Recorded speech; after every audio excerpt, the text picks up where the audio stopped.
Geometric sequence is 8.2. So the terms of a geometric sequence are written exactly the same as an arithmetic, T1, T2, T3, Tn, same. That's what's confusing about it. You know, because you could get a quiz or a test, and it has T sub 1, T sub 2, and you got to decide, is it arithmetic or geometric? Okay, so let's talk about that. There's a common ratio. The common ratio is, you know, the number that you're multiplying by to get the next term. NUMBER multiplied by to get next term.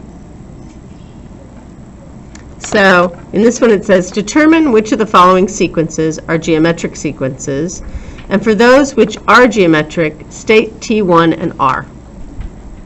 Okay. So this one says 20, 40, 80, 160, 320. So am I multiplying by the same thing each time?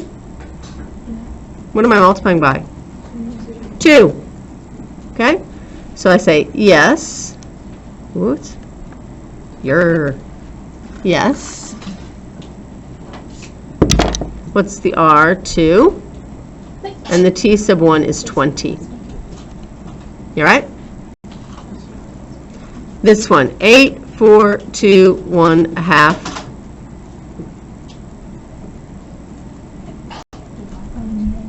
Multiplying by, there's no negatives up there. You're multiplying by a half, cutting it in half. You're like dividing by 2 each time. And dividing by 2 and multiplying by a half are the same thing. So, yes, R is a half.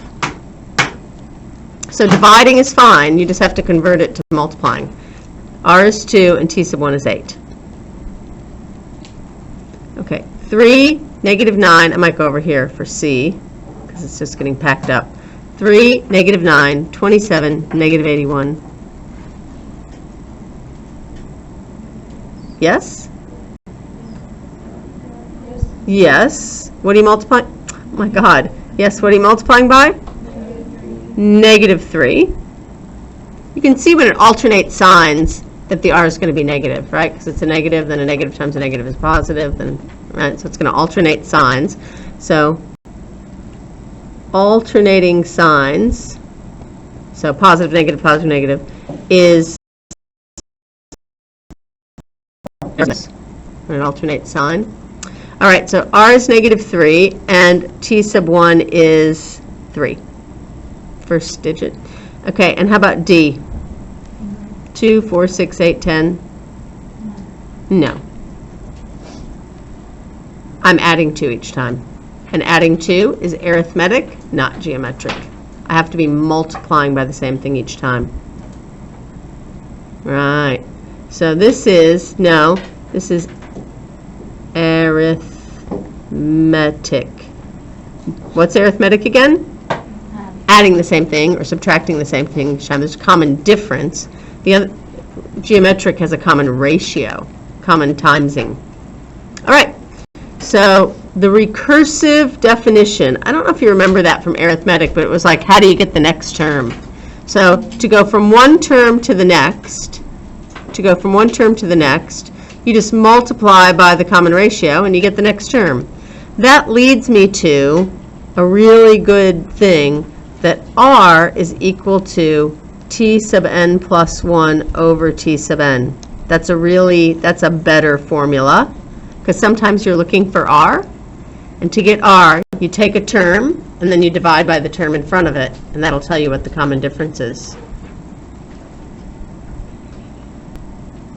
Okay, so we're going to get the general definition. From the recursive definition, I know that T sub 2 is equal to R times T sub 1.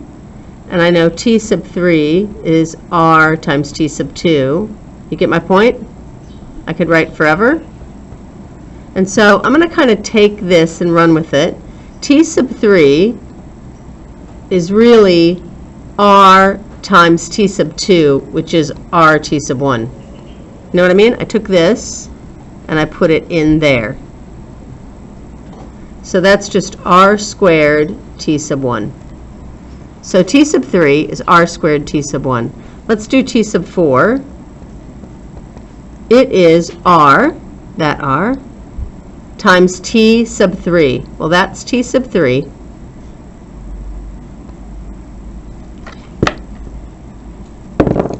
R squared times t sub 1. So that's r to the third times t sub 1. That's t4.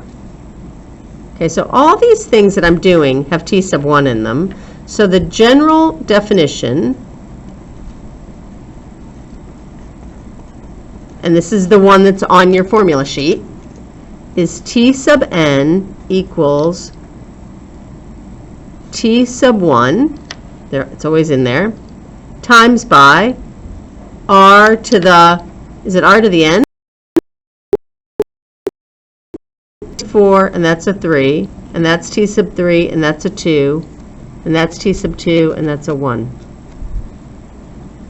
Is it actually n? And take 1. It's 1 less. Okay, that's the general definition. Sorry. Okay, we'll do the examples on a new video.